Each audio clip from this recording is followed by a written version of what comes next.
Arriving in a prison van for trial at Manchester Crown Court, the nurse who stands accused of murdering 5 baby boys and 2 baby girls and attempting to murder 10 more newborns under her care. Lucy Letby worked at the neonatal unit at the Countess of Chester Hospital in Chester. At the time, it cared for around 400 babies a year who'd been born up to 13 weeks premature. Lucy Letby sat impassively in the dock as the prosecuting barrister, Nick Johnson KC, told the court that there had been a poisoner working at the Countess of Chester Hospital.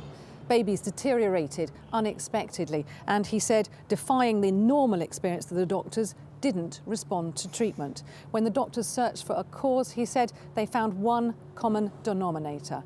The woman in the dock, the prosecutor alleged, was the constant malevolent presence when things turned for the worse. It was in June 2016 that the hospital began investigating the high number of deaths at the unit in the previous 12 months. An independent review by medical experts reported the following February, and in May 2017, Cheshire Police launched their investigation. And in July 2018, Lucy Letby was arrested. Miss Letby's parents, John and Susan, were in court to support their daughter.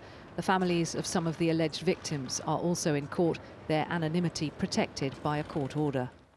Today, the jury was shown hospital notes typed up by Lucy Letby after a shift when a little boy had died. He passed away and was given to parents to cuddle, they read. Hand and footprints were taken with consent, along with a lock of hair. And yet, the prosecution allege that little boy only died when Lucy Letby injected air into his bloodstream.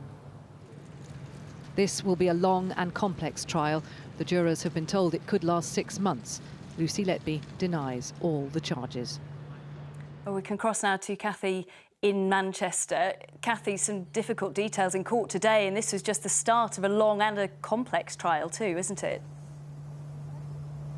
Yes, a long trial, and one which the judge warned the jurors today would take them on a journey into a world most of us have very little experience of, the highly technical world of keeping very premature babies alive, and how they can be harmed or even killed by, for example, a tiny injection of air into their bloodstream, or even too much milk into their feeding tube. So lots of medical detail to come, but let's not forget, at the heart of this all are families who are grieving the loss of babies when they were at their most helpless, some of them just hours old.